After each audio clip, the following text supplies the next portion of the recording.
നമസ്കാരം. ഞാൻ മലയാളിയിലേക്ക് ഏവർക്കും ഹാർദമായി സ്വാഗതം. ഇന്ത്യയെ പോലുള്ള ഒരു രാജ്യത്തിന് ഏറ്റവും നിർണായകമായ ഒരു തെരഞ്ഞെടുപ്പിന്റെ വഴിത്തിരിവുകൾ എന്തൊക്കെയായിരിക്കും? ഞാൻ മലയാളി ഈ എപ്പിസോഡിലും പരിശോധിക്കുന്നു.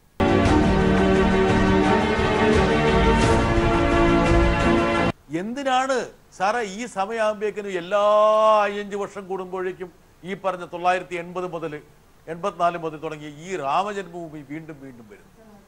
ഇവിടെയുള്ള ഹിന്ദുക്കൾക്ക് ശ്രീരാമനെ തൊഴാനും പ്രാർത്ഥിക്കാനും പൂജിക്കാനും അമ്പലങ്ങൾക്ക് ക്ഷാമം ഉണ്ടായിട്ടാണോ? അല്ലെങ്കിൽ തന്നെ അവിടെ ഇപ്പോൾ ഓൾറെഡി അമ്പലമുണ്ട്. താൽക്കാലിക അമ്പലമാണെങ്കിൽ അമ്പലമുണ്ട്. വലിയ ഒരുപാട് കോൺക്രീറ്റ് കെട്ടുകൾ ഉണ്ടായാൽ മാത്രമേ അമ്പലമുള്ളൂ. 2, ഈ തെരഞ്ഞെടുപ്പ് വരുമ്പോൾ എന്താണ് ഈ തിരക്ക്? ആ വിഷയം ബ്രഷിംഗ് അണ്ടർ ദി കാർപ്പറ്റ് ഉണ്ടായിട്ട് കാര്യമില്ല. അതിനൊരു കൺസെൻസസ് വേണം. ശ്രീ നിതിൻ ഗഡ്കരി മുമ്പോട്ട് വെച്ചു ഒരു മന്ദിർ പ്ലസ് മസ്ജിദ്. അങ്ങനെയാണ് അത് BJP പ്രസിഡന്റ് ആയിരുന്ന സമയത്ത് അദ്ദേഹം തന്നെ ഉത്തരവാദിത്തോടെ പറഞ്ഞു നമുക്കൊരു മന്ദിർ പ്ലസ് മസ്ജിദ് എന്ന ഫോർമുല വേണം. 84 മുതലല്ല 50 മുതൽ തന്നെ പ്രശ്നം. എനിക്ക് തോന്നുന്നത് RSS അംഗീകരിച്ചിട്ടുണ്ടെന്ന്. കാരണം വെച്ചാൽ അങ്ങനെയാണ് ഒരു പ്രശ്നമില്ലല്ലോ. അല്ല BJP പ്രസിഡന്റ് ആയിരുന്നവൻ തന്നെയാ പറഞ്ഞത്. ഇതൊരു താങ്കളുടെ മനസ്സ് ബഹുഭൂരിപക്ഷവും മോഡിയുടെ കൂടെയാണ് എന്ന് പറയുമ്പോൾ ഇങ്ങനെയുള്ള ഒരുപക്ഷെ രാജ്യത്തെ വിഭജിക്കുന്ന ഡിവിസീവായിട്ടുള്ള ഇഷ്യൂസ് വീണ്ടും കൊണ്ടുവന്ന് ഒരു വർഗീയ ധ്രുവീകരണം. നമ്മളൊരു എന്താ പറയാ, ഒരു ഡെവലപ്പിംഗ് കൺട്രിയാണ്, നമ്മൾ വികസിക്കേണ്ട രാജ്യമാണ്, എത്രയോ ആൾക്കാരെ നമ്മൾ അപ്ലിഫ്റ്റ് ചെയ്യേണ്ടതാണ്. ഈ സമയങ്ങളിൽ നമ്മുടെ ആൾക്കാരെ ഛിന്ന ഭിന്നമാക്കുന്ന വർഗീയ കലാപങ്ങൾ, എത്രയോ ആയിരക്കണക്കിന് ആൾക്കാർ ആ വിഷയത്തിന് മുകളിൽ മരിച്ചു പോകും. ആ കലാപങ്ങൾ കവർ ചെയ്യാൻ ഒരു നിർഭാഗ്യം ഉണ്ടായ ഒരു മാധ്യമ പ്രവർത്തനം. ശ്രീജിത്ത് പറയൂ. ശ്രീജിത്തെ, 2 കാര്യങ്ങളുണ്ട് അതിൽ പ്രധാനമായിട്ടും പറയാം. ഒന്ന് എന്ന് പറയുന്നത് ഇലക്ഷന്റെ സമയത്ത് മാത്രം. കാരണം നമുക്കറിയാം 2014 ഇവർ കൊണ്ടുവരുന്ന മാനിഫെസ്റ്റോയിൽ തന്നെ അതിന്റെ അവസാന പേജിൽ എഴുതിയിരിക്കുന്നതാണ് രാമക്ഷേത്ര നിർമ്മാണം. പക്ഷേ ഈ 4.5 വർഷത്തിനോടകം അവർ അതിനെപ്പറ്റി യാതൊന്നും തന്നെ ചെയ്തിട്ടില്ല. ഇലക്ഷൻ അടുക്കുന്ന സമയത്ത് കൊണ്ടുവന്നിരിക്കുന്നത് കൃത്യമായും ഹിന്ദു വോട്ടുകൾ ആഗ്രഹിച്ചിട്ട് തന്നെയാണെന്നുള്ളത് വളരെ വ്യക്തമാണ്. അല്ലെങ്കിൽ അതിന് മുമ്പ് സമയമുണ്ടായിരുന്നു. കാരണം ഡിമോണിറ്റൈസേഷൻ ഒക്കെ പ്ലാൻ ചെയ്യുന്നതിന് വേണ്ടിയിട്ട് അവർക്ക് സേഫായിട്ട് കളിക്കാനുള്ള ഇടയ്ക്കുള്ളൊരു സമയം അവർക്കുണ്ടായിരുന്നു. പക്ഷേ ഇത് 100% ഉറപ്പാണ് അത് ആ രീതിയിൽ തന്നെയാണ് അവർ ചെയ്യുന്നത്. കാരണം അതൊരു നേരത്തെ ഈ പശുവിനെ പറ്റി പറഞ്ഞതുപോലെ വളരെ വൈകാരികമായിട്ടുള്ള ഒരു വിഷയമാണത്. അവിടെ ഹിന്ദുക്കളുടെ ഒരു ഏകീകരണത്തിന് അല്ലെങ്കിൽ മറ്റെന്തൊക്കെ പ്രശ്നങ്ങൾ നോർത്ത് ഇന്ത്യയിലെ ആ ഹിന്ദു ബെൽറ്റിലുണ്ടോ അതിനെ എല്ലാം കവർ ചെയ്യുന്നതിന് വേണ്ടി ക്ഷേത്ര നിർമ്മാണം എന്നുള്ളത് BJPയെ സഹായിക്കും പൊളിറ്റിക്കലായിട്ട് എന്നുള്ള കാര്യത്തിൽ യാതൊരു തർക്കവുമില്ല. അത് ഒരു വശം. സഹായിക്കും. അത് ക്ഷേത്ര നിർമ്മാണത്തിന് വേണ്ടിയിട്ട് അവർ ശ്രമിച്ചാൽ പിന്നെ കുറച്ചുകൂടി ബുദ്ധിയുള്ള ആൾക്കാർ പോകുന്നത് എന്നുള്ള രീതിയിലുള്ള ചോദ്യം ന്യായമായും ആൾക്കാരുടെ ഭാഗത്തു നിന്നുണ്ടാവാം. 2, ഈ വിഷയത്തിൽ ഒരു ഓർഡിനൻസ് കൊണ്ടുവരുന്നില്ല എന്ന് ഗവൺമെന്റ് പറഞ്ഞിരിക്കുന്നതിനെ നല്ല രീതിയിലാണ് ഞാൻ കാണുന്നത്. കാരണം അതൊരു സബ്ജുഡീസ് ആയിട്ടുള്ള മാറ്ററാണ്. ഗവൺമെന്റിന് വേണമെങ്കിൽ ഒരു ഓർഡിനൻസ് കൊണ്ടുവരാം. 6 മാസ കാലയളവിലേക്ക് അത് വാലിഡ് ആയിരിക്കും. പിന്നീട് വരുന്ന ഒരു ഗവൺമെന്റ് ഫോളോ ചെയ്ത് വരുന്നത് അവരാണെങ്കിലും അതിന് അവിടെയുള്ള മറ്റ് സ്ഥലങ്ങൾ തർക്കഭൂമിയായിട്ടുള്ള 2.5 ഏക്കർ സ്ഥലം അവിടെ നിന്ന് ബാക്കിയുള്ള ഒരുപക്ഷെ ഞാനിപ്പോ പ്രതിപക്ഷമെന്നോ ഭരണപക്ഷമെന്നോ രീതിയിൽ ഞാൻ വിഭജിക്കുന്നില്ല. നമ്മൾ ഇന്ത്യയെ പോലുള്ള ഒരു രാജ്യം, സ്ട്രഗിൾ ചെയ്യുന്ന ഒരു രാജ്യം, എത്രയോ കോടാനുകൂടി ആൾക്കാരെ നമ്മൾ അപ്ലിഫ്റ്റ് ചെയ്യേണ്ട ഈ സമയത്ത് നമ്മൾ വീണ്ടും ഇതിനെ ഒരു എന്താ പറയാ വർഗീയ ധ്രുവീകരണത്തിന്റെ കാർമേഘത്തുണ്ടുകളിലേക്ക് നമ്മൾ ഇതിനെ ആട്ടിപ്പായിക്കുക. ഇപ്പൊ ജാതി മതം അല്ലാതെ വേറൊന്നും നമ്മൾ ഡിസ്കസ് ചെയ്യുന്നതാണ് പലരുടെയും വാദം. എന്തൊക്കെയാണ് കാണുന്നത് നൗഫൽ? BJPയുടെ വളർച്ച പരിശോധിച്ചാൽ നമുക്ക് മനസ്സിലാവുന്ന ഒരു കാര്യമുണ്ട്. രാമജന്മഭൂമി ഇല്ലായിരുന്നെങ്കിൽ ഇന്ത്യയിൽ BJP 2 അക്കം ഒരിക്കലും കടക്കില്ലായിരുന്നു. ലോക്സഭാ തെരഞ്ഞെടുപ്പ് 84 വരെ ഏറ്റവും ചെറിയ പാർട്ടികളിലൊന്നായിരുന്ന BJP വളർന്നു വരുന്നത് രാമജന്മഭൂമി എന്നുള്ള ഒരു ആശയത്തെ മുന്നോട്ട് വെച്ച് ഹിന്ദു വോട്ടുകളെ ഏകീകരിച്ച് തന്നെയാണ്. അപ്പോൾ അത് തന്നെയാണ് ഇപ്പോഴും വരുന്നത്. അവർക്ക് മറ്റൊരു മുദ്രാവാക്യം മുന്നോട്ട് വയ്ക്കാനില്ല. വികസനം എന്നുള്ള വരുന്നില്ല, ദാരിദ്ര്യ നിർമ്മാർജ്ജനം വരുന്നില്ല, തൊഴിൽ വരുന്നില്ല. കാരണം 5 വർഷം കൊണ്ട് ഇതൊന്നും തങ്ങൾക്ക് നേടാനാവില്ലെന്ന് അവർ തന്നെ തെളിയിച്ചു. ഇത് എത്ര കാലം ഈ രാമജന്മഭൂമി വിഷയം BJP തുണയ്ക്കും? 2 ചോദ്യങ്ങളുണ്ട്. ഇത് ബ്രിട്ടീഷ് ജനാധിപത്യത്തിലേക്ക് ലോകത്തെങ്ങുമുള്ള വലതുപക്ഷ ഫാസിസ്റ്റ് ചിന്താഗതി കൊണ്ടിരിക്കുകയാണ്. അതായത് ഒരു വിശ്വാസം, ആത്മീയത, വൈകാരികമായ ഒരു വിഷയം അതെടുത്തിട്ട് മുന്നിൽ നമുക്കറിയാമല്ലോ രഥയാത്ര നടത്തി വർഗീയ ലഹളകൾ. ഇപ്പം ബംഗാളിൽ എന്താ രഥയാത്ര മമത അവർ നിരോധിച്ചത്? അത് വർഗീയ ലഹള ഉണ്ടാകും എന്ന് പറഞ്ഞിട്ട് തന്നെയാണ്. ഇവിടെ അമ്പലം അല്ലെങ്കിൽ പള്ളി പണിതാൽ ഇവിടുത്തെ മനുഷ്യരുടെ ദരിദ്രരുടെ ദാരിദ്ര്യം തീരുമോ? പട്ടിണി മാറുമോ? പട്ടേലിൻ്റെ പ്രതിമ നിർമ്മിച്ചുകൊണ്ട് എത്ര പട്ടിണി മാറി? എത്ര പേർക്ക് ദാരിദ്ര്യം മാറി? ഒന്നുമില്ല. പക്ഷേ അതേസമയം ഇന്ത്യയുടെ ആദ്യത്തെ പ്രധാനമന്ത്രി ജവഹർലാൽ നെഹ്റു വിദ്യാഭ്യാസ സ്ഥാപനങ്ങൾ സ്ഥാപിച്ചു. നമ്മുടെ ആ പിള്ളേർ പഠിച്ച് ജോലി മേടിക്ക് IIT പോലുള്ള ലോകോത്തര സ്ഥാപനങ്ങൾ സ്ഥാപിച്ചു. അതാണ് ഭരണകർത്താവ് ചെയ്യേണ്ടത്. ഭരണകർത്താവ് സ്ഥാപനങ്ങൾ ഉണ്ടാക്കണം. പള്ളി അമ്പലമല്ല ഉണ്ടാക്കേണ്ടത്, പ്രതിമയല്ല ഉണ്ടാക്കേണ്ടത്. പ്രതിമ ഒരു പട്ടിണിയും പരിഹരിക്കത്തില്ല. പ്രതിമ രാജ്യത്തിന്റെ ഒരു പ്രശ്നം പരിഹരിക്കില്ല. ഇതൊന്നും ഈ നരേന്ദ്രമോദിക്ക് അറിയാം. വനിതാ മതിൽ 50 ലക്ഷം സ്ത്രീകൾ നിരന്നു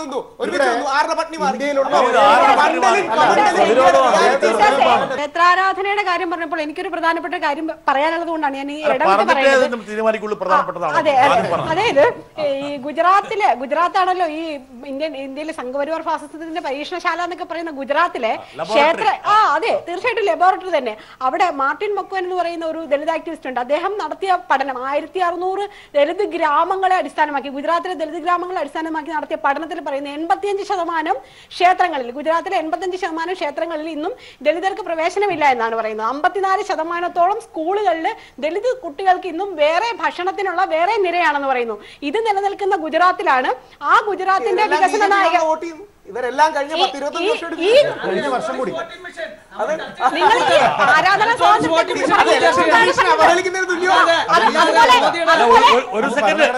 ഒരു സെക്കൻഡ് നിങ്ങൾ ഇലക്ഷൻ കമ്മീഷനെ അവഹേളിക്കരുത്. അവഹേളിക്കുകയാണെങ്കിൽ സുപ്രീം കോടതി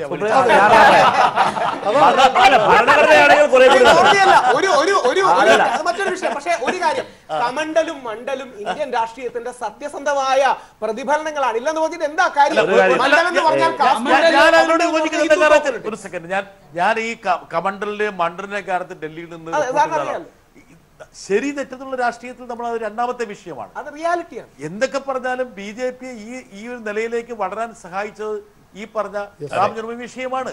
അതിനു മുമ്പ് ഒരുപാട് വിഷയങ്ങൾ BJP ഫൈറ്റിംഗിലും അതൊക്കെ പരാജയപ്പെട്ടു. അല്ല സാർ, മണ്ഡല് വരുമ്പോഴാണല്ലോ അതിനെ മറികടക്കാൻ കമണ്ടലുമായിട്ട് ഇറങ്ങിയത്. അല്ലല്ല, കമണ്ടലിനെ നിർവീര്യമാക്കാനാണ് മണ്ഡലം കൊണ്ടുവന്നത്. ഈ സ്വത്വ രാഷ്ട്രീയം ഇന്ത്യൻ റിയാലിറ്റിയാണ്. ഇലക്ട്രോണിക് വോട്ടിംഗ് മെഷീനെ താങ്കൾ വളരെ സന്തോഷമുണ്ട്. ഓക്കെ, അത് നല്ലതല്ലേ? ഇപ്പം കോൺഗ്രസ് 3 സംസ്ഥാനങ്ങൾ ജയിച്ചില്ലേ? ഇന്ത്യൻ നീതിന്യായ വ്യവസ്ഥയെ താങ്കൾ തള്ളി പറയുന്നു.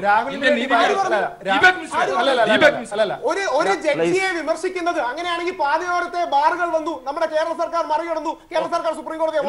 രാഹുൽ ഒരു സെക്കൻഡ്, അത് തെറ്റാണ്. എന്താ കാരണം വെച്ചാൽ കേരളത്തിൽ മാത്രമാണ് ഈ പറഞ്ഞ ഇത് മാറ്റി കൊടുക്കായിരുന്നു. മഹാരാഷ്ട്രയും പഞ്ചാബിലും ഹരിയാനയിലും ഒക്കെ നമ്മൾ വളഞ്ഞ വഴിയല്ലേ. യഥാർത്ഥത്തിൽ അത് തെറ്റായ പ്രചാരണമാണ്. ഞാനത് എന്തുകൊണ്ട് ചെയ്തുകൂടാന്ന് ഞാൻ ആലോചിച്ച ഒരാളാണ് ഞാൻ. പക്ഷേ ബാക്കിയുള്ള സംസ്ഥാനങ്ങൾ ഇൻക്ലൂഡിംഗ് മഹാരാഷ്ട്രയും പഞ്ചാബും മറ്റ് സംസ്ഥാനങ്ങളെല്ലാം റോഡുകളെ ഡിക്ലാസിഫൈ ചെയ്തു. കേരളത്തിൽ ചെയ്തില്ല. കേരളത്തിൽ എല്ലാ ബാറുകളും പൂട്ടിക്കിടന്നു. ഒരു സംശയം വേണ്ടതില്ല. സുപ്രീം കോടതി അത് റിവ്യൂ ചെയ്യുന്നത് വരെ കേരളത്തിലെ ബാറുകൾ പൂട്ടിക്കിടന്നു.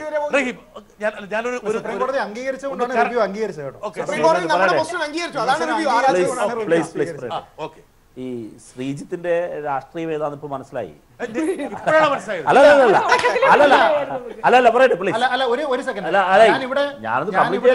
രാമജന്മഭൂമി വിഷയത്തിൽ അത് വോട്ടിന്റെ രാഷ്ട്രീയമാണെന്ന് പറഞ്ഞു. അപ്പൊ അതും കൂടെ ചേർത്തിട്ട് വേണം താങ്കൾ അത് വിലയിരുത്താൻ. അത് വോട്ടിന്റെ രാഷ്ട്രീയമാണെന്ന് വ്യക്തമായിട്ട് ഞാൻ പറഞ്ഞു. പ്ലീസ് ക്ഷുഭിതനാവണ്ട. എന്റെ വിലയല്ല ഈ ലാസ്റ്റ് മൂമെന്റ് ശ്രീജിത്ത് പ്രകടിപ്പിച്ച സ്വാഭാവികമായ ക്ഷോഭ എന്നറിയോ? ഈ നാട്ടിലെ ഒരു RSS അനുഭാവി പോലും താൻ സംഖ്യയാണെന്നും RSS പക്ഷപാതിയാണെന്നും പറഞ്ഞു കേൾക്കാൻ ആഗ്രഹിക്കുന്നില്ല. അതിന്റെ തെളിവാണ് അദ്ദേഹം ശോഭിച്ചത്. എന്നെ RSS എന്ന് പറയുന്നത് ഞാൻ മറ്റൊന്നും പറഞ്ഞിട്ടുണ്ടെന്നാണ്. അപ്പൊ അതിന്റെ അർത്ഥം ഇതാണ് ഇന്ത്യൻ മതേതരത്വത്തിന്റെയും ഇന്ത്യൻ ജനാധിപത്യത്തിന്റെയും കരുത്ത്. പ്ലീസ് പറയട്ടെ, ഞാൻ പറയാം. താങ്കളുടെ ഏറ്റവും അങ്ങേയറ്റത്തെ പിന്തിരിപ്പൻ സ്വഭാവത്തെ ബോധ്യപ്പെടുത്തിയ ഒരു കാര്യം വനിതാ മതിലിനോട് കാണിച്ച അസഹിഷ്ണുതയാണ്. രാഹുലല്ല, ശ്രീത്തും പറഞ്ഞു. വനിതാ മതിൽ വന്നാൽ പട്ടിണി മറന്നു. രണ്ടുപേരും ഒരേ കോറസ് ആയിരുന്നു. അപ്പോൾ ഇതിന്റെ പ്രശ്നം അറിയാമോ? സമൂഹത്തെ മുന്നോട്ട് നയിപ്പിക്കാനുള്ള, ഇപ്പോൾ സാറ് പറഞ്ഞ എന്താ, പ്രതിമ പണിതാൽ പട്ടിണി മാറൂ എന്നുള്ളതാണ്. വനിതാ മതിലൊരു സോഷ്യൽ മൂവ്മെന്റ് ആണ്. അത്തരത്തിലുള്ള സോഷ്യൽ മൂവ്മെന്റുകൾ ഈ സമൂഹത്തിൽ പ്ലീസ്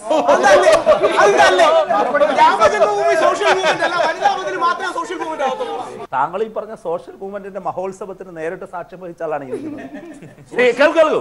അന്ന് ദേശാഭിമാനിയുടെ അല്ലല്ല, ആ സാംസ്കാരിക മഹോത്സവത്തിന് നേരിട്ട് റിപ്പോർട്ട് ചെയ്ത മനുഷ്യനാണ് നമ്മുടെ മുമ്പിലുള്ളത്. അന്ന് ഇദ്ദേഹത്തിന്റെ, ഞാനെല്ലാം അന്ന് ഡിഗ്രി പഠിച്ചു വരുന്ന സമയത്തൊക്കെ ഇപ്പോഴും എന്റെ വീട്ടിൽ സാറിന് അന്ന് ഫ്രണ്ട് പേര് ബൈലൈനോട് കൂടി എഴുതി അത്ര ചെറുപ്പമാണെന്ന് തെളിയിക്കാൻ വേണ്ടി പറയട്ടെ സാർ പ്ലീസ്. അല്ലല്ല, ഞാൻ പറയട്ടെ, പ്രവാസിക്ക് അപ്പുറത്ത് ഞാൻ പറഞ്ഞു തരാമോ എത്ര കണ്ടും ഭീകരതയായിരുന്നു അത്. ഇന്ത്യയുടെ നിങ്ങൾ ഈ പറയുന്നത് 90-ൽ രഥയാത്ര ആരംഭിക്കുന്നു. 91 തിരഞ്ഞെടുപ്പിൽ ഇന്ത്യയാകെ വർഗീയ കലാപം കൊണ്ട് കലുഷിതമാകുന്നു. 91 ആ തിരഞ്ഞെടുപ്പിൽ ആദ്യമായി 100 എന്ന മാന്ത്രിക നമ്പർ നിങ്ങൾ കടക്കാൻ കഴിഞ്ഞത്. പിന്നീട് ഞാൻ നേരത്തെ പറഞ്ഞല്ലോ, ഇന്ത്യയിൽ ഏറ്റവും ഒടുവിലത്തെ കണക്ക് കമ്മ്യൂണൽ റൈറ്റ്സിന്, ഇന്ത്യയിലെ കമ്മ്യൂണൽ റൈറ്റ്സിന് ഇപ്പോഴത്തെ സ്റ്റാറ്റസ് എന്താ? 28% മോദി വന്നതിന് ശേഷം ഇന്ത്യയിൽ വർദ്ധിച്ചത്. സാർ ശ്രദ്ധിക്കണം, ഇന്ത്യയിലെ വർഗീയ കലാപങ്ങൾ എപ്പോഴൊക്കെ വർദ്ധിച്ചു? ഒരു സ്റ്റഡി എടുക്കണം. എപ്പോഴാണ് വർദ്ധിച്ചേ? തിരഞ്ഞെടുപ്പിനോടനുബന്ധിച്ച്. എവിടെയൊക്കെയാണ് വർദ്ധിച്ചേ? സെൻസിറ്റീവായ വോട്ട് പർച്ചേസ് ചെയ്യാൻ കഴിയുന്ന ഇടങ്ങൾ. ഇപ്പോൾ ഇന്ത്യയിലെ സ്റ്റാറ്റിസ്റ്റിക്സ് പ്രകാരം ഏറ്റവും ഉയർന്ന നിരക്ക് നിൽക്കുന്ന ഒന്ന് ഉത്തർപ്രദേശ്. എന്തുകൊണ്ട് ഉത്തർപ്രദേശ്? എപ്പോൾ മുതൽ ഉത്തർപ്രദേശ്? 2014 തിരഞ്ഞെടുപ്പിന് മുൻപ് ഉത്തർപ്രദേശ് പിടിച്ചാൽ മാത്രമേ ഇന്ത്യ പിടിക്കാൻ കഴിയുകയുള്ളൂ. ഉത്തർപ്രദേശ് പിടിക്കാൻ അമിത്ഷായെ ചുമതലപ്പെടുത്തി. 2012-13 അമിത്ഷായുടെ സോഷ്യൽ എഞ്ചിനീയറിംഗ്. 2014 മുമ്പ് ഉത്തർപ്രദേശിന്റെ ചരിത്രത്തിലെ വർഗീയ കലാപങ്ങളുടെ ഗ്രാഫ് കുതിച്ചുയരുന്ന കാണാൻ പറ്റും. അതുവരെ ഇല്ലാത്തതുപോലെ കുതിച്ചതാണ്, ഇടപെടുകയാണ്, കലാപങ്ങൾ ഉണ്ടാക്കുകയാണ്. അതിപ്പോഴും തുടരുകയാണ്. പുരുഷോത്തമൻ, നിങ്ങളുടെ കയ്യിലുള്ള ഏക വിദ്യ, അവസാനത്തെ ഏക ആയുധം രാമജന്മഭൂമി, അമ്പലം പണി, വർഗീയ കലാപം, അതല്ലാതെ വേറെ ഒരു ആയുധവും ഇല്ല. ചൂരനാടിന്റെ കയ്യിലാണെങ്കിൽ പല ആയുധങ്ങളും ഉണ്ട്, തുറപ്പിച്ചിട്ട് ഇനിയും ഉണ്ട് ഇറക്കാൻ വേണ്ടിയിട്ട്. അതായത് നിങ്ങൾക്ക് ഇത് മാത്രമേ പണിയുള്ളൂ. അതായത് എവിടെയെങ്കിലും പ്രശ്നമുണ്ടെങ്കിൽ അവിടെ ഒരു വർഗീയ കലാപം ഉണ്ടാക്കുക, അങ്ങനെ ആ ഒരു വർഗീയ ധ്രുവീകരണം സാധ്യമാക്കുക.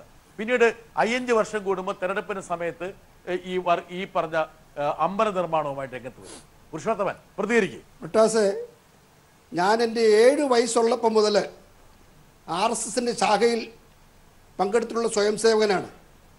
അതിനുശേഷം 16 വർഷം രാഷ്ട്രീയ സ്വയംസേവക സംഘത്തിൻ്റെ പ്രചാരകനായിരുന്ന ആളാണ്. ഇപ്പോൾ BJPയിൽ പ്രവർത്തിക്കുന്നു, മാധ്യമരംഗത്തുമുണ്ട്. ഞാൻ പറയുന്നു, ഈ രാമജന്മഭൂമി അവിടെ ഒരു ക്ഷേത്രമുണ്ടായിരുന്നു. അതേ സ്ഥലത്ത് ക്ഷേത്രം പണിയണം എന്നുള്ളത് BJPയുടെ 1980 ദ്വയാംഗത്വ പ്രശ്നം വന്ന് BJP ഭാരതീയ ജനതാ പാർട്ടി രൂപം കൊണ്ടപ്പോൾ അന്നു മുതൽ ഉള്ള അജണ്ടയാണ് രാമജന്മഭൂമി സ്ഥലത്ത് രാമക്ഷേത്രം പണിയുക എന്നുള്ളത്. അദ്വാനിജി പറഞ്ഞ പോലെ രഥയാത്ര നടത്തി. അന്നത്തെ സമയത്ത് ഒരു മുദ്രാവാക്യമായിരുന്നു, ജോ ഹിന്ദു കാ ഖൂൻ ന ഖൗലെ ഖൂൻ നഹി വോ പാനി ഹെ. അങ്ങനെ ആ സമയത്ത് അധികാരത്തിൽ കൊണ്ടുവന്നു ഈ ഒരു മുദ്ര, ഈ ഒരു പ്ലാഗ്. അപ്പൊ രാമജന്മഭൂമി എന്ന് നിങ്ങളുടെ ഐഡിയോളജിയിൽ നിങ്ങൾ വ്യതിചലിക്കുന്നു, നിങ്ങൾ അതല്ലാതായി മാറുന്നു. ആ അവസ്ഥയിലേക്കല്ല ഇന്ന് വരെ BJP. അതുപോലെ തന്നെ BBC, CNN പോലുള്ള ചാനലുകൾ ആദ്യം BJPയെ വിശേഷിപ്പിച്ചിരുന്നത് BJP the Hindu nationalist party എന്നാണ്. അതിനുശേഷം നമ്മുടെ ചില ആൾക്കാർ BJP cadre based mass party എന്നൊക്കെ കൊണ്ടുവന്നു. അത് ഇതൊന്നും ഇല്ലാതായി കഴിഞ്ഞ BJP ഇല്ല. ഇതൊന്നും ഇല്ലാതായി കഴിഞ്ഞ BJP കമ്മ്യൂണിസ്റ്റ് പാർട്ടികൾ അജണ്ടയിൽ പ്രധാനമാണ് രാമക്ഷേത്രം നിർമ്മിക്കുക എന്നുള്ളത്. വെറുതെ അല്ലോ പുരുഷോത്തമനെ ഞാൻ പിടിച്ചിരുത്തിയേക്കുന്നത്. ഈ ഒരു നിർണായക പോരാട്ടത്തിന്റെ 2-3 കാര്യങ്ങൾ എനിക്ക് ഒരു പക്ഷേ താങ്കളുടെ അടുത്ത് കിട്ടുന്ന ഒരു പ്രതികരണമുണ്ട്. അതായത് താങ്കൾ പലപ്പോഴും പല രൂപത്തിലും, അതായത് BJP-യേതര കക്ഷികൾ ജയിക്കുമ്പോൾ അവിടെ ഭിന്നിച്ച് പ്രതിപക്ഷം മത്സരിക്കുന്നതിനെ കുറിച്ച് താങ്കൾ പറയാറുണ്ട്. ഇപ്പൊ രാജസ്ഥാനിൽ CPM സ്വതന്ത്രമായിട്ട് മത്സരിക്കുന്നു, അത് കോൺഗ്രസിന് സാധ്യതകളെ അത് ബാധിക്കുകയില്ലോ. അങ്ങനെയുള്ള ഒരുപാട് മാനസിക പ്രതിസന്ധി താങ്കൾ എപ്പോഴും സംസാരത്തിലുണ്ടായിട്ടുണ്ട്. എനിക്കൊരു ഒറ്റ ചോദ്യം, ഉത്തർപ്രദേശിൽ അവിടുത്തെ ഏറ്റവും ശക്തമായ പ്രതിപക്ഷ നിര എന്ന് പറയുന്നത് SP-BSP.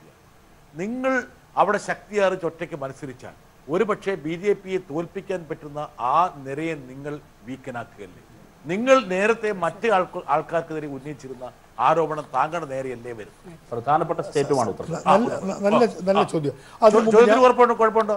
ഓക്കെ, ഞാൻ പറഞ്ഞല്ലോ, ഇന്ത്യയിലെ കമ്മ്യൂണിസ്റ്റ് പ്രസ്ഥാനങ്ങൾ ഒരു നൂറ്റാണ്ടായ ഈ പ്രസ്ഥാനങ്ങൾ, കോൺഗ്രസ് കഴിഞ്ഞാൽ ഞാൻ മനസ്സിലാക്കുന്നു ഇന്ത്യയെ കണ്ടറിയാനും ഇന്ത്യയിലെ സാധാരണ ജനങ്ങളുമായി ഇരിച്ചേരാൻ കഴിയുന്ന ഏറ്റവും വലിയൊരു പ്രസ്ഥാനം കമ്മ്യൂണിസ്റ്റ് പ്രസ്ഥാനമാണ്. ആ കമ്മ്യൂണിസ്റ്റ്, ഞാനിപ്പോൾ ഒരു ചെറിയ ഉദാഹരണം പറയാം. ഈ 65 MPമാർ ഈ നരേന്ദ്രമോദിക്ക് സംഭാവന ചെയ്ത ഹിന്ദു ഈ ഹൃദയഭൂമിയിൽ, ഉത്തർപ്രദേശും ഛത്തീസ്ഗഡും അടക്കമുള്ള ഹൃദയഭൂമിയിൽ ഈ ജയത്തിൻ്റെ പൂർണ്ണമായ വിജയം ഇന്ത്യൻ നാഷണൽ കോൺഗ്രസിന് കിട്ടിയ വിജയമാണെന്ന് ഞാൻ വിചാരിക്കുന്നില്ല. ഞാനൊരു രാഷ്ട്രീയ നിരീക്ഷകൻ എന്നുള്ള നിലയിൽ കർഷകരുടെ പേരിൽ, അതായത് നരേന്ദ്രമോദി അധികാരത്തിൽ വരുമ്പോൾ ഉണ്ടാകുന്നൊരു സ്ഥിതി എന്തായിരുന്നു അദ്ദേഹം അതിനു മുമ്പ് പറഞ്ഞത്, ഈ സ്വർണം വിളയിക്കുന്ന ഏറ്റവും വലിയ ദേവതമാരാണ് ഈ കർഷകരെന്നാണ്. ആ സ്വർണം വിളയിക്കുന്നവര് ഇപ്പോഴത്തെ സ്ഥിതി ആ കർഷകരെ അനുഭവിക്കുന്ന വിഷമം അവർക്ക് കിട്ടുന്ന ഉൽപാദന ചെലവിനേക്കാൾ കൂടുതൽ നിങ്ങൾക്ക് തരും എന്ന് പറഞ്ഞാൽ വന്ന് 3 ഇരട്ടി 6000 രൂപ അവരുടെ അക്കൗണ്ടിൽ കൊടുക്കാൻ. അപ്പൊ ഞാൻ അതെ എങ്ങനെ 15 ലക്ഷം കഴിഞ്ഞ 4 വർഷമായിട്ട് ഇട്ടുകൊണ്ടിരിക്കുകയല്ലേ പോട്ടെ ഞാൻ പറഞ്ഞു. അപ്പൊ ഞാൻ ബജറ്റിൽ ഉൾക്കൊള്ളിച്ചിരിക്കുകയാണ്. അതെ ഒരു കാര്യം പറഞ്ഞു. അപ്പൊ ആ മൂവ്മെന്റ് കർഷകരുടെ മനസ്സിന്റെ വികാരങ്ങൾ ആളിക്കത്തുന്ന കാര്യത്തിൽ ഇന്ത്യയിലെ കമ്മ്യൂണിസ്റ്റ് പ്രസ്ഥാനങ്ങൾ വലിയ സഹായം ചെയ്തിട്ടുണ്ട്.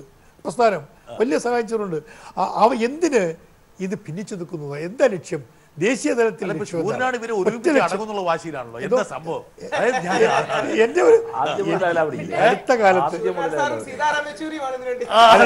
അടുത്ത കാലത്ത്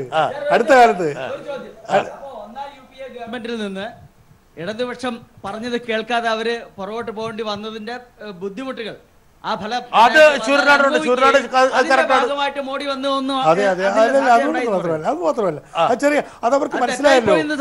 ഒന്നാം UPA ഗവൺമെന്റിൽ നിന്ന് വിശാലമായ ഒരു രാഷ്ട്രീയ പരിപ്രേക്ഷ്യം അവതരിപ്പിക്കുകയാണ്. ഒന്നാം UPA ഗവൺമെന്റിൽ നിന്ന് അല്ല ജേക്കബ് ജോർജ്, സങ്കുചിതമായ ഒരു കെ സുധാകരൻ പൊളിറ്റിക്സ് അല്ല സൂര്യനാടിന്റെ ഒരു നല്ല വീക്ഷണമാണ്. ഒന്നാം UPA ഗവൺമെന്റിൽ നിന്ന് ഞാൻ പറഞ്ഞോട്ടെ, നിങ്ങൾ ചോദിച്ച ചോദ്യം നല്ലതാണ്. ഒന്നാം UPA ഗവൺമെന്റിൽ നിന്ന് കമ്മ്യൂണിസ്റ്റ് പ്രസ്ഥാനം ഇറങ്ങിപ്പോവാതിരുന്നെങ്കിൽ രണ്ടാം UPA സർക്കാരിന്റെ കാര്യത്തിൽ കുറെ കൂടി നല്ല കാര്യങ്ങൾക്ക് ഇന്ത്യക്ക് ചെയ്യാൻ കഴിയുമായിരുന്നു. നിയമത്തിൽ ജാഗ്രത ഉണ്ടാകാമായിരുന്നു. അഴിമതി കോൺഗ്രസ്സുകാരല്ല അഴിമതി നടത്തിയത് മൻമോഹൻ സിംഗിനെ ഡിപ്പെൻഡ് ചെയ്യേണ്ടി വന്നത് ചില ഘടകകക്ഷികളെ ഉണ്ട്. അങ്ങനെയാണെങ്കിൽ ഒരു കാര്യം കൂടെ സമ്മതിക്കണം, പ്രണബ് കുമാർ മുഖർജി ആയിരുന്നു പ്രധാനമന്ത്രി ആക്കേണ്ടിയിരുന്നത്. എന്നാൽ ഇത്രയും സ്പേസ് വേക്കന്റ് ആയി പോയില്ലായിരുന്നു. ആയിക്കോട്ടെ, അത് ഒറ്റ ഘടകങ്ങളുണ്ട്. അപ്പൊ ഞാൻ പറഞ്ഞത് പ്രത്യേക സ്നേഹമുണ്ട്. രണ്ട് ഭാഗമേ പ്രതിമ വരും. പട്ടേലിനെ കൊണ്ടുപോയാലും പ്രണാമിനെ അവർ കൊണ്ടുപോയി കോൺഗ്രസ്സുകാരെ അവർക്ക് പിടിച്ചോണ്ട് പോവുകയാണ്. ചിലർക്ക് പ്രതിമ, ചിലർക്ക് ഭാരതരത്ന. പട്ടേലിനെയും പ്രണബ് മുഖർജിയും ഒക്കെ ഇന്ത്യയുടെ ജനങ്ങളുടെ മനസ്സിൽ പതിഞ്ഞ വിഗ്രഹങ്ങളാണ്. ആ വിഗ്രഹങ്ങളെ ഒന്നും നരേന്ദ്രമോദിക്ക് എളുപ്പത്തിൽ ചെയ്യാവുന്ന സാധനങ്ങളൊന്നും അല്ല. അതുകൊണ്ട് ഞാൻ പറഞ്ഞ ഈ 2019 തെരഞ്ഞെടുപ്പിൽ ഇന്ത്യ ജാഗ്രതയോടുകൂടി കാണുന്നത് ജനാധിപത്യ കക്ഷികൾ ഒരുമിച്ച് വന്നാൽ അതിനെ പക്ഷേ ദുർബലമാക്കാൻ ഒരു ശ്രമം നടക്കുന്നുണ്ട്. ഫെഡറൽ മുന്നണി ആ ഫെഡറൽ മുന്നണിയോടൊപ്പം CPM അടക്കമുള്ളവർ നിൽക്കുമെന്ന് ഞങ്ങൾ ഭയച്ചിരുന്നതാണ്. പക്ഷേ യെച്ചൂരി ഈ അടുത്ത കാലത്തെ പ്രസ്താവന വളരെ ആഹ്ലാദം പകർന്നുകൊണ്ട് അദ്ദേഹം തുറന്നു പറഞ്ഞു, കോൺഗ്രസ് മുന്നിൽ നിർത്തുന്ന ഒരു മുന്നണിക്ക് മാത്രമേ ഈ ദുരന്തത്തെ അവസാനിപ്പിക്കാൻ കഴിയൂന്ന് യെച്ചൂരി അടുത്ത കാലത്ത്. ഞാൻ അതിലോട്ടാണ് വരുന്നത്. സൂര്യനാട് വളരെ ബുദ്ധിമാനായ രാഷ്ട്രീയക്കാരനാണ്. അത് ഞാൻ ചോദിച്ച വളരെ മർമ്മപ്രധാനമായ ഒരു കാര്യം സൂര്യനാട് വിട്ടുകള. അപ്പൊ അതിനകത്ത്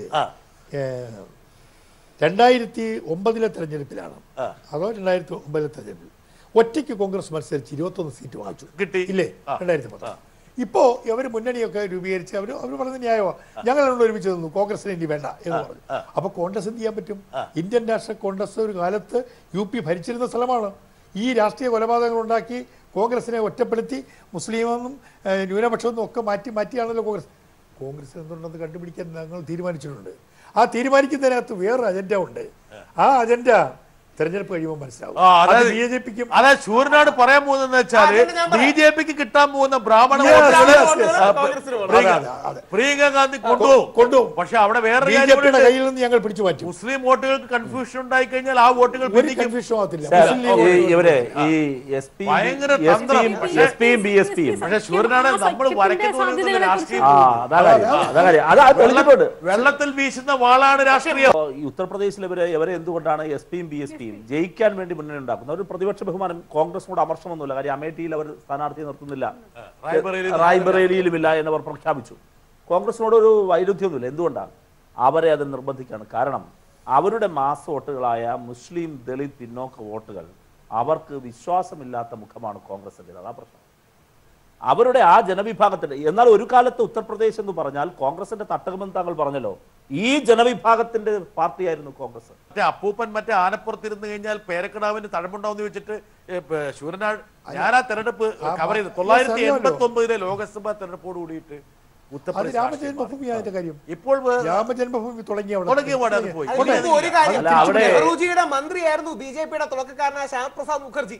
ഈ ഹിന്ദു റൈറ്റ് വിങ്ങിനെ മുഴുവൻ ഏലിയേറ്റ് ചെയ്തത് കോൺഗ്രസും നെഹ്റുജിയല്ലേ? ജേക്കബ് ജോർജ്, ഇതൊക്കെ ഒരു എന്താ കാരണം, നമ്മളിപ്പോ ഒരുപാട് സംസ്ഥാനങ്ങളെ കുറിച്ച് പറഞ്ഞെങ്കിൽ പോലും യഥാർത്ഥത്തിൽ ഇനി വരുന്ന തെരഞ്ഞെടുപ്പിൽ ലോകം ഉറ്റുനോക്കാൻ പോകുന്നു ഉത്തർപ്രദേശിൽ. ഒരു സംശയം, നോൺ നെഗോഷ്യബിൾ ഫാക്ടർ. അതായത് 80 സീറ്റാണ് ഒരുപക്ഷെ BJP വരണോ വേണ്ടോ എന്ന് തീരുമാനിക്കുന്നത്. സ്വാഭാവികമായിട്ട് രാഹുൽ ഈശ്വർ പറഞ്ഞതും പുരുഷോത്തമൻ സമ്മതിച്ചതുമായ ഒരു കാര്യം, ഞങ്ങളുടെ കയ്യിലെ തുറുപ്പ് ചീട്ട് പോളറൈസേഷൻ, കൺസോൾട്ടേഷൻ. അതിന് വേറൊരു ഭാഷയാണ് പോളറൈസേഷൻ, കൺസോൾട്ടേഷൻ, കമ്മ്യൂണലൈസേഷൻ എന്നൊക്കെ പല ഭാഷ. Consultation of Hindu votes. അതിലുള്ളത് രാമന്റെ പടമാണ്. അതെ, ആ ഹിന്ദുത്വയില് ദളിതരില്ല, പിന്നോക്കക്കാരില്ല, അവിടുത്തെ യാദവരും ജാട്ടും അവരൊന്നും ഇല്ല. അതും കൂടെ ഉണ്ട്. എങ്ങനെ ജയിക്കും? അവരുടെ വോട്ടല്ലേ ബഹുഭൂരിപക്ഷം. ഐഡന്റിറ്റിയുടെ വോട്ടാണ് പ്രധാനം. അതാണ് വോട്ട് കഴിഞ്ഞാൽ പിന്നെ അവർ വെറും ജന്തുക്കളാണ്. തീർച്ചയായിട്ടും അങ്ങനെയാണ് ഈ കാലം വഴി കഴിഞ്ഞു പോന്നിട്ടുള്ളത്.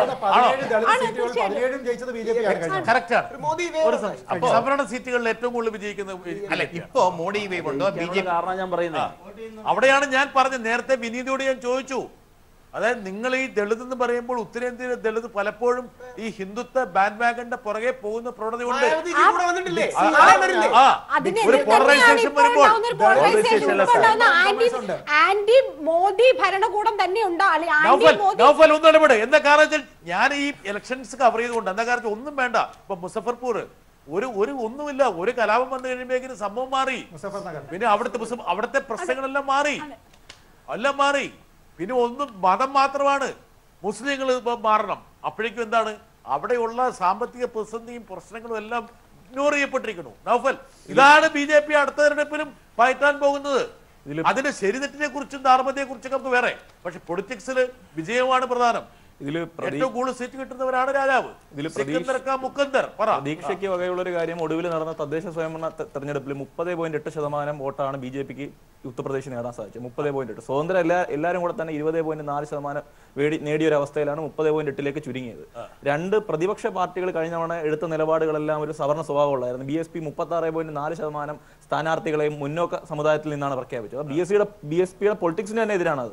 അപ്പോൾ കുറെ കൂടെ ജാഗ്രതയോടെ സമീപിച്ചാൽ, കുറെ കൂടെ ഒരു ജനാധിപത്യപരമായ രീതിയിൽ കുറെ കൂടെ ജാഗ്രതയോടെ BJPയുടെ രാഷ്ട്രീയത്തെ ഈ വോട്ട് കൺസോൾട്ടേഷൻ പൊളിറ്റിക്സിനെ നേരിടാൻ കഴിഞ്ഞാൽ, അതിന് ഇവര് പയറ്റുന്ന അതേ ആയുധങ്ങൾ എടുത്ത് പയറ്റാതിരിക്കുക എന്നുള്ളത് ഒരു പ്രധാനപ്പെട്ട വസ്തുതയാണ്. ഗുജറാത്തിലൊക്കെ കോൺഗ്രസ് കാണിച്ചതുപോലെ. രാമജന്മഭൂമി പറയുന്നല്ലോ, കേരളത്തിൽ ശബരിമല നിങ്ങൾ എങ്ങനെ ഉപയോഗിക്കും?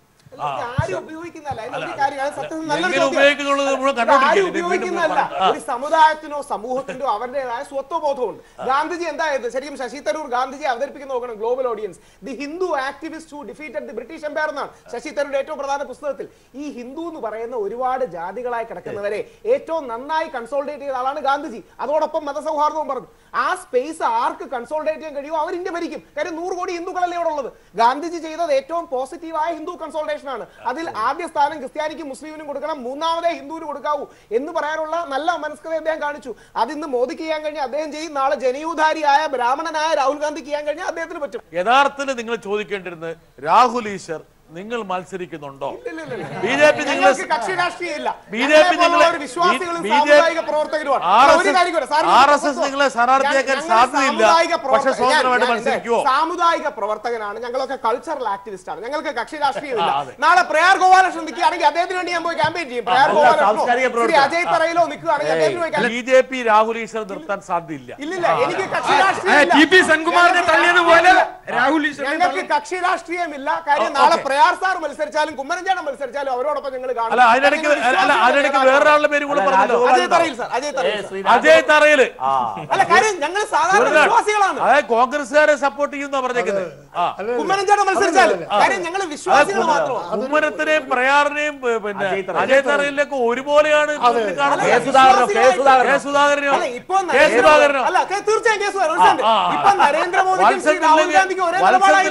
കാണുന്ന പോലെയാണ്. ഒരു കാര്യം കൂടെ, ശബരിമല വിഷയത്തിൽ നരേന്ദ്രമോദിക്ക് രാഹുൽ ഗാന്ധിക്ക് ഒരേ നിലപാടായില്ലേ? പിന്നെന്താ, ഞങ്ങൾ വിശ്വാസികളെ സപ്പോർട്ട് ചെയ്യുന്ന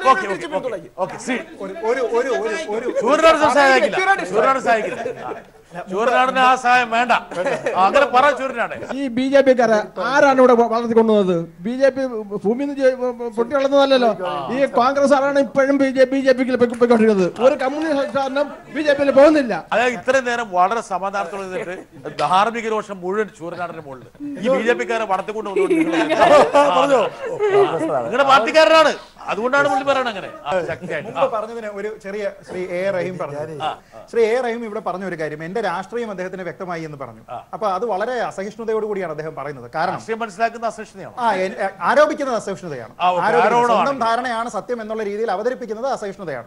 ഒന്ന്, ഞാൻ ഇവിടെ പറഞ്ഞിരുന്ന വളരെ വ്യക്തമായി പറഞ്ഞത്, മോഡി ഇലക്ഷൻ ഒരു ബ്രാൻഡ് ബിൽഡിംഗ് ആണ് ചെയ്തുകൊണ്ട് വരുന്നതെന്ന് പറഞ്ഞു. ബ്രാൻഡ് ബിൽഡിംഗ് എന്ന് പറയുന്നത് മോശമായ രീതിയിലാണ് ഞാൻ ഉപയോഗിച്ചത്. അദ്ദേഹം അഴിമതി പുരളാത്ത ഒരാളെന്ന രീതിയിൽ ബ്രാൻഡ് ബിൽഡിംഗ് മോശമായ വാക്കല്ല. അങ്ങനെയല്ല ഞാൻ പറഞ്ഞത്. അഴിമതി വിരുദ്ധനും അദ്ദേഹം വികസനത്തിന് വേണ്ടിയിട്ട് മാത്രം നിലകൊള്ളുന്ന ഒരാളുമാണെന്നുള്ള ഒരു ബ്രാൻഡ് ബിൽഡിംഗ് അദ്ദേഹം കൊണ്ടുവന്നുവെന്നും ആ ബ്രാൻഡിനെ തകർക്കുന്നതിന് വേണ്ടിയിട്ടാണ് മറ്റുള്ളവർ ശ്രമിക്കുന്നത് എന്നുമാണ് പറഞ്ഞത്. മറ്റുള്ള കക്ഷികൾ, അതായത് പ്രതിപക്ഷ കക്ഷികൾ, കോൺഗ്രസ് ഉൾപ്പെടെയുള്ള പ്രതിപക്ഷ കക്ഷികൾ ശ്രമിക്കുന്നത്. ഒന്ന്, അതുകൊണ്ടാണ് ഞാൻ പറഞ്ഞത് ഒരു വാർ ഓഫ് ഇമേജസ് ആണ് അടുത്ത വരുന്ന തെരഞ്ഞെടുപ്പ്.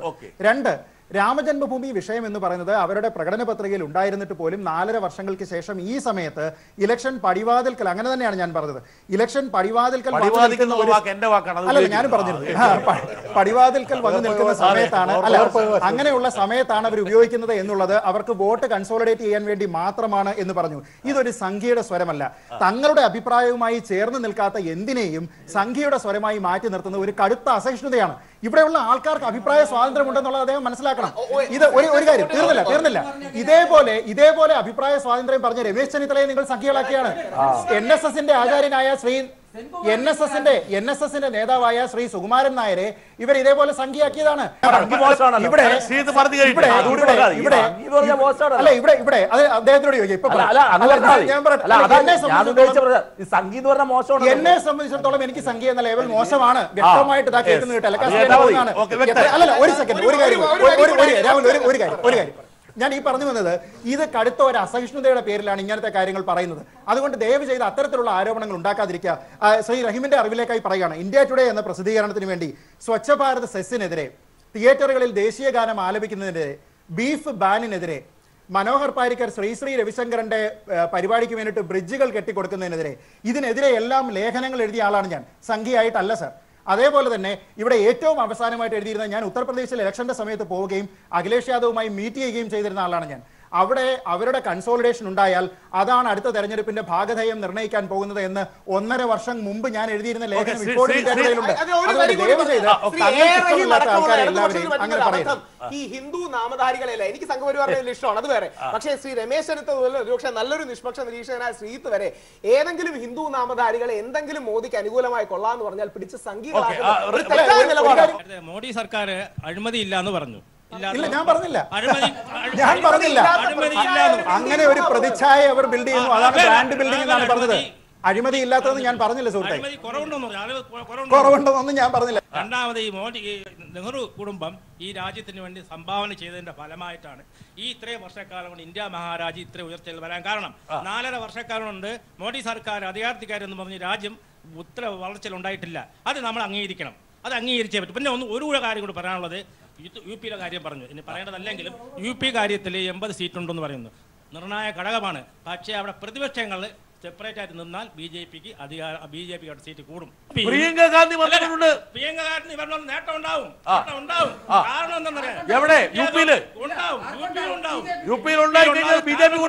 ഇന്ത്യയിലെ പ്രതിപക്ഷത്തിൽ ഏറ്റവും വലിയ നേതാവ് എന്ന് പറഞ്ഞാൽ കോൺഗ്രസ് പാർട്ടിയാണ്. ആ കോൺഗ്രസ് പാർട്ടിക്ക് 2 സീറ്റേ കൊടുക്കുള്ളൂ എന്ന് പറയുന്നത് ഈ ന്യായീകരിക്കാൻ ആരെ കൊണ്ട് സാധിക്കില്ല. കോൺഗ്രസ് ഇന്ന് ഉയർച്ചയിലേക്കാണ്, അത് പ്രതിപക്ഷത്തിന് എല്ലാവരും ഐക്യം ഉണ്ടാക്കാനാണ്.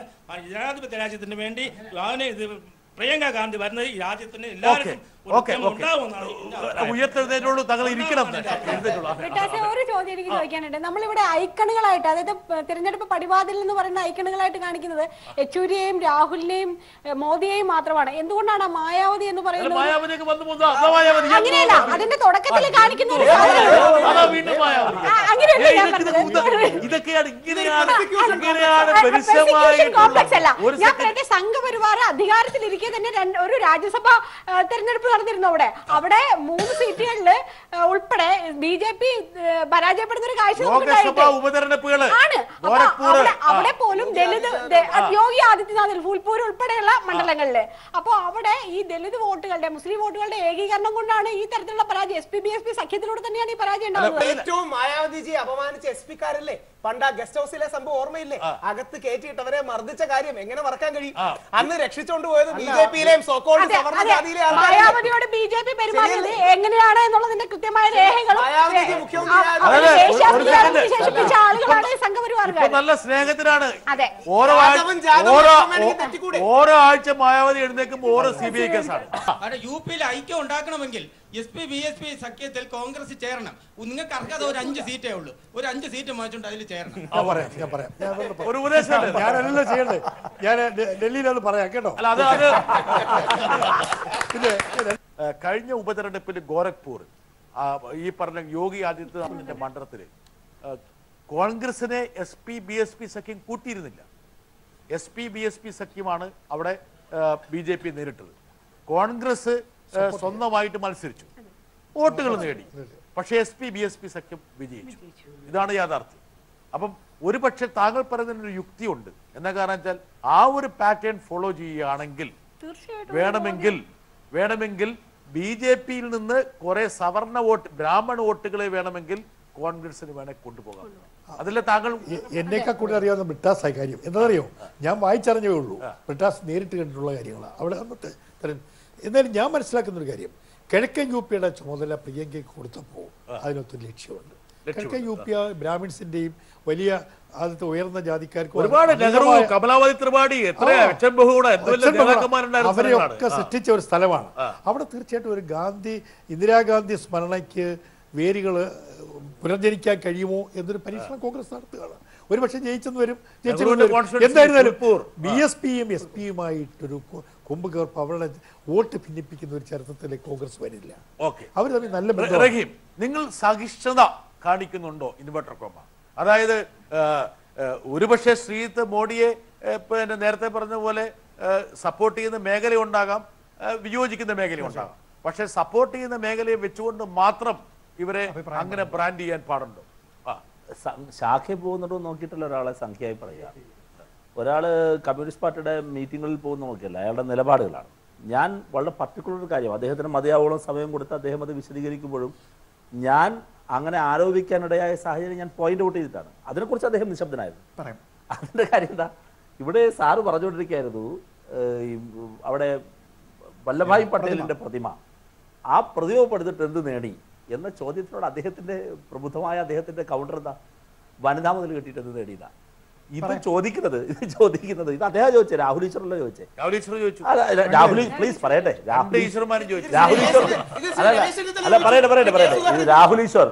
ഈശ്വർ ചോദിക്കുന്നതിൽ അത്ഭുതമില്ല, ചോദിക്കണം. കാരണം അദ്ദേഹത്തിന്റെ പൊസിഷൻ അതാണ്. പക്ഷെ അതേസമയം നമ്മളെപ്പോഴും ഭയപ്പെടേണ്ടത് ആരെയാണ്? ഞാൻ രാഹുൽ ഈശ്വറിന്റെ ഏറ്റവും അടുത്ത സുഹൃത്താണ്. രാഹുൽ ഈശ്വറിന്റെ നിലപാടുണ്ട്, ആ നിലപാട് അദ്ദേഹം പ്രഖ്യാപിച്ചു നിൽക്കുന്ന ആളാണ്. ഐ എം റൈറ്റ് വിങ് എന്ന് അദ്ദേഹം എപ്പോഴും പറയും. ആദ്യകാലത്തൊന്നും അത്ര പ്രഖ്യാപിച്ചത് അല്ല, അത് പറയില്ല, പിന്നീട് പ്രഖ്യാപിച്ചു. കോർട്ടിൽ തന്നെ ബ്രാൻഡ് ചെയ്യാൻ. പക്ഷേ ഒരാളതല്ല, കണ്ടിരിക്കുന്ന സാധാരണക്കാരായ പ്രേക്ഷകരുടെ മുമ്പിൽ ഒരു എക്സ്പെർട്ടായി വരികയും അതേസമയം മറച്ചു വെച്ച് കൃത്യമായി സംഘ നിലപാടുകൾ പറയുകയും ചെയ്താൽ അതിനെ പൊളിച്ചെടുക്കേണ്ട ബാധ്യത എനിക്കുണ്ട്.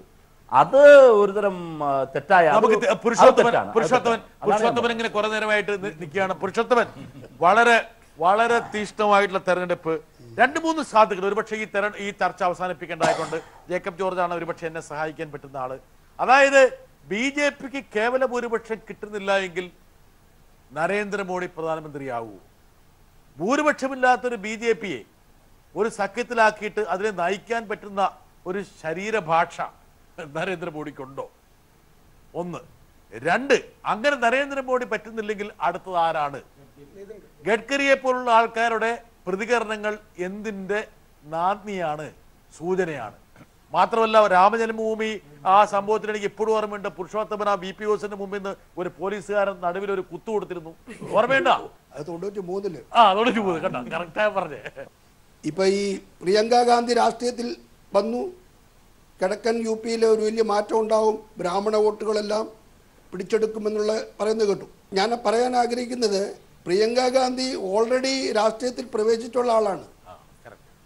കഴിഞ്ഞ തെരഞ്ഞെടുപ്പിൽ അമ്മയ്ക്കും സഹോദരനും വേണ്ടി അവർ രംഗത്തിറങ്ങിയിരുന്നു. പിന്നീട് അവർ പോയിരിക്കുകയാണ്. ഇപ്രാവശ്യം ഒരു വ്യത്യാസം ഉണ്ടെന്ന് ചോദിച്ചാൽ, കോൺഗ്രസിൻ്റെ ജനറൽ സെക്രട്ടറി ആയിട്ട് രംഗപ്രവേശനം ചെയ്തിട്ട് ഉള്ള ഇലക്ഷനിലോട്ട് വരികയാണ്. ഈ സമയത്ത് മാറ്റം ഉണ്ടാവാം, ഇല്ലാതിരിക്കാം. എന്നിരുന്നാലും BJPക്ക് തന്നെ ഭൂരിപക്ഷം കിട്ടുമെന്നുള്ള വിശ്വാസമാണ് എനിക്കുള്ളത്. പിന്നെ ബ്രിട്ടാസ് ചോദിച്ച വേറൊരു ചോദ്യം, നരേന്ദ്രമോദി അല്ലെങ്കിൽ വേറെ ആരാണെന്നുള്ള ചോദ്യം. ആ ചോദ്യം തന്നെ അപ്രസക്തമാണ്. ഈ രാമജന്മഭൂമി ഇഷ്യൂ ഒരു വലിയ ഇഷ്യൂ ആണ്. അതാണല്ലോ പറഞ്ഞു കഴിഞ്ഞു. ഇന്നും ഈ 4.5 വർഷങ്ങൾക്ക് ശേഷം ഇപ്പൊ കൊണ്ടുവന്ന സംഗതിയല്ല. തുടക്കം മുതലേ 80കൾ മുതൽ രാമജന്മഭൂമി പേരിലാണ് ജനതാ പാർട്ടിയിൽ നിന്നും BJP ഉണ്ടായത് തന്നെ. വളരെ മുതിർന്ന കോൺഗ്രസ് നേതാവായിട്ടുള്ള ശ്രീ സൂര്യനാട് രാജശേഖരന് ഒരു ചോദ്യം താങ്കളോട് ചോദിക്കാം. ഒരു രാഷ്ട്രീയ വിദ്യാർത്ഥി എന്ന് കരുതിയാൽ മതി. എൻ്റെ ഒരു സംശയം ചോദിക്കണം. ഈ ശിലാന്യാസമൊക്കെ നടത്തി ഇവിടുന്നൊക്കെ കൊണ്ടുപോയല്ലോ നമ്മൾ കല്ലുകൾ. ഞാൻ നല്ലൊരു ഭക്തനാണ്. ഈ കല്ലൊക്കെ കൊണ്ടുപോയി അവിടെ കൊണ്ടുപോയി ക്ഷേത്രം പണിയാൻ വേണ്ടി ചെയ്തു. അന്ന് നിങ്ങളുടെ ഈ ഭരണമില്ലായിരുന്നു, നിങ്ങളുടെ കയ്യിൽ ഭരണമില്ലാത്തൊരവസ്ഥ. പക്ഷെ പിന്നെ 5 വർഷക്കാലം വാജ്പേയി ഭരിച്ചു. അവിടെ ഒരു അമ്പലം പണിയാൻ നിങ്ങൾക്ക് പറ്റുമായിരുന്നല്ലോ, എന്തുകൊണ്ട് ചെയ്തില്ല? ഇപ്പോൾ നരേന്ദ്രമോദി എന്ന് പറയുന്ന സർവശക്തനായ ആൾ, അദ്ദേഹത്തിൻ്റെ കയ്യിൽ എന്തൊക്കെയാണ് ഉള്ളത്? സുപ്രീം കോടതി, ഇലക്ഷൻ കമ്മീഷൻ, മറ്റെല്ലാ ഭരണഘടനാ സ്ഥാപനങ്ങളെയും ഉള്ള കയ്യിൽ വെച്ചേക്കുന്ന നരേന്ദ്രമോദിക്ക് ഈ 4.5 വർഷക്കാലം കൊണ്ട് എന്തുകൊണ്ട് സ്വന്തം ഭൂരിപക്ഷം, കറക്റ്റ് 4.5 വർഷം കൊണ്ട് എന്തുകൊണ്ട് ക്ഷേത്രം പണിയുന്ന കാര്യത്തിലേക്ക് BJP ഗവൺമെന്റ് അല്ല, വെറും UP അല്ല, ആദിത്യനാഥിന്റെ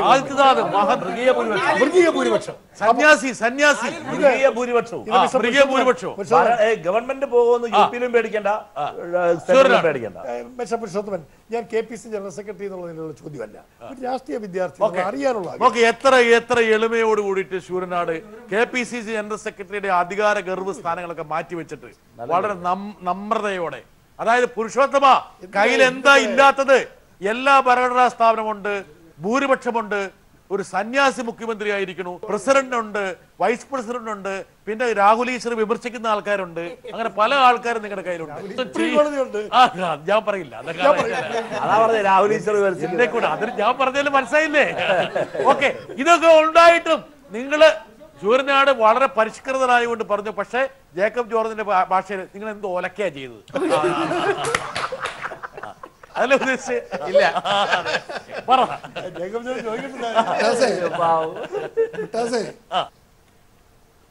മുരളീധരൻ KPC പ്രസിഡന്റ് ആയ സമയത്ത് രാജ്മോഹൻ ഉണ്ണിത്താൻ കൊടുത്ത വാഗ്ദാനം തെറ്റിച്ച് അവിടെ മാവേലിക്കൽ മത്സരിച്ച ആളാണ്. ആ സമയത്ത് ഭയങ്കര പ്രശ്നം ഉണ്ടായിരുന്നു പാർലമെന്റിൽ. തികഞ്ഞ ഒരു കോൺഗ്രസ്കാരനാണെന്ന് കൊല്ലത്ത് അത് തന്നെ എനിക്കറിയാം. അദ്ദേഹം ചോദിച്ച ചോദ്യം, വാജ്പേയി ഗവൺമെന്റ് സമയത്ത് എന്തുകൊണ്ട് രാമജന്മഭൂമി ക്ഷേത്രം പണിതില്ല എന്നുള്ളത്. നമുക്കെല്ലാവർക്കും അറിയാം, വാജ്പേയിയുടെ സമയത്ത് NDA സർക്കാർ ഇന്നത്തെ പോലെ ആയിരുന്നില്ല.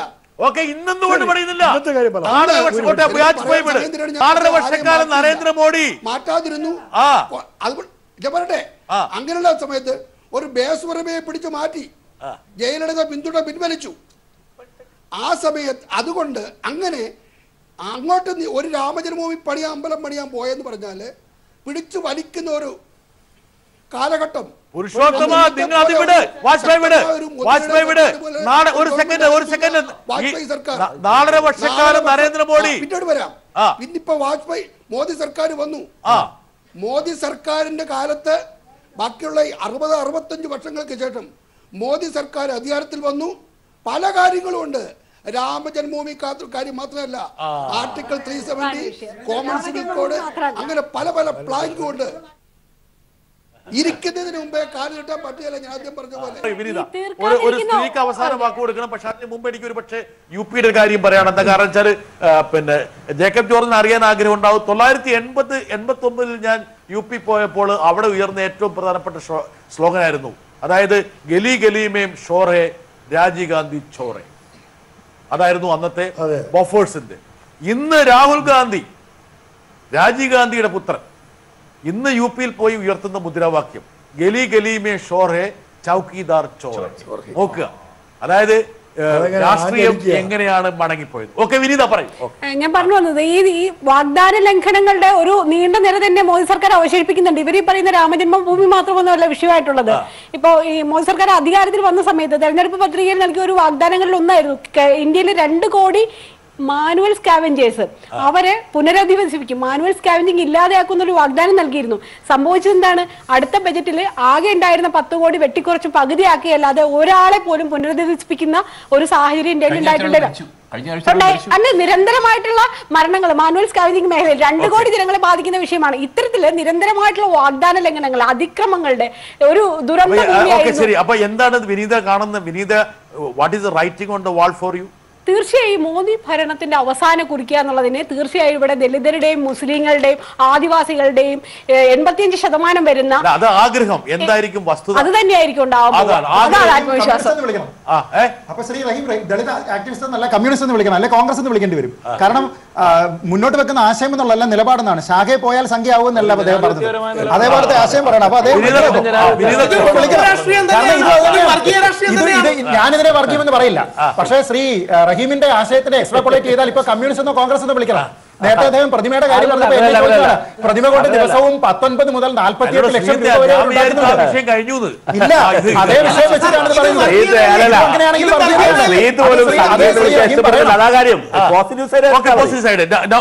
വളരെ നിശബ്ദനായിരിക്കുന്ന ഒരാണ് നൗഫൽ. നൗഫൽ പറ, ഒരു വാചകത്തിന് അവസാനിക്കും. എനിക്ക് തോന്നുന്നത് ഈ തെരഞ്ഞെടുപ്പിന്റെ മുദ്രാവാക്യം തന്നെ എനിക്ക് വിയോജിപ്പുണ്ട്.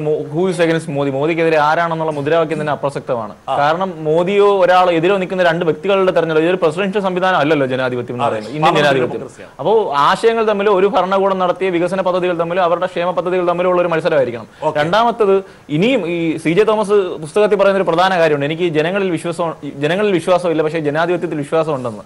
എനിക്ക് തോന്നുന്നു ഇന്ത്യൻ ജനാധിപത്യം 2019 മോദിയോ അല്ലെങ്കിൽ BJP ഗവൺമെന്റിനെ തെരഞ്ഞെടുക്കുകയാണെങ്കിൽ ഇന്ത്യ ജനാധിപത്യപരമായി പരാജയപ്പെട്ട ഒരു ഗവൺമെന്റാണ്. ജനങ്ങളാണ് ആ ജനത അതിജീവിക്കാൻ അർഹരല്ലാത്ത ഒരു ജനതയാണ് ഇന്ത്യ എന്നാണ് അതിന്റെ അർത്ഥം. അവർക്ക് അർഹതയുള്ള ഭരണാധികാരിയാണ് അവർക്ക് കിട്ടുന്നത്. ഒരു ജനത അർഹിക്കുന്ന ഭരണാധികാരിയെ കിട്ടും. ഒരിക്കലല്ല. രാമജന്മഭൂമിയിൽ രാമക്ഷേത്രം പണിയണം എന്ന വാദത്തെ സാംസ്കാരികമായ വാദമായിട്ടും അതേസമയം ദളിതരും ന്യൂനപക്ഷങ്ങളും പിന്നോക്കക്കാരും ഒന്നിക്കണം എന്ന് പറയുന്നതിനെ വർഗീയതയും പറയുന്നതാണ്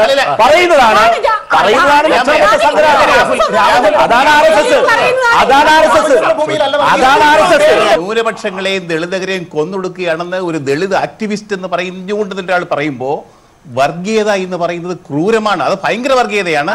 ഇത് ഒരാൾ തല്ലിക്കൊല്ലുമ്പോ കരയാൻ പോലും പാടില്ല എന്ന് പറയുന്ന അത്ര ക്രൂരതയാണത്.